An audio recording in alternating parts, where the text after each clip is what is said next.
வக்பு வாரிய திருத்த மசோதாவிற்கு எதிராக தமிழக வெற்றிக் கழகம் சார்பில் போராட்டமானது நடைபெற இருக்கிறது. மாவட்ட தலைநகரங்களில் போராட்டம் நடத்த நிர்வாகிகளுக்கு கட்சி தலைமை அறிவுறுத்தியிருந்த நிலையில் சென்னையில் தமிழக வெற்றிக் கழக போராட்டத்திற்கு 16 இடங்களில் காவல்துறை அனுமதி அளித்திருக்கிறது. அண்மை தகவலாக பார்த்துக் கொண்டிருக்கிறோம். கூடுதல் விவரங்களை எமது செய்தியாளர் சுப்பிரமணியன் வழங்க கேட்கலாம். வணக்கம், இது குறித்த கூடுதல் விவரங்கள். வக்பு வாரிய சட்டத்தை திரும்ப பெற வலியுறுத்தி தமிழக வெற்றி கழகத்தின் சார்பில் போராட்டம் நடைபெறும் என்று அந்த தலைவர் விஜய் அறிவித்திருந்தார். அதன்படி இன்று தமிழகம் முழுவதும் அந்த மாவட்ட தலைநகரங்களில் போராட்டம் என்பது நடைபெற இருக்கிறது. குறிப்பாக 81 இடங்களில், தமிழகம் முழுவதும் 81 இடங்களில் இந்த போராட்டம் நடைபெற இருப்பதாக தகவல்கள் வெளியாகி இருக்கிறது. குறிப்பாக சென்னையில் 16 இடங்களில் இந்த போராட்டம் நடைபெற இருப்பதாக தெரிய வந்திருக்கிறது.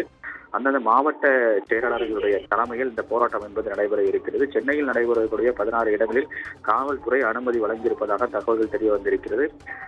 குறிப்பாக அனுமதியை மீறி மற்ற இடங்களில் போராட்டம் நடத்தினால் கைது நடவடிக்கை எடுக்க போலீசார் திட்டமிட்டிருக்கிறார்கள். கூடுதல் விவரங்களுக்கு நன்றி.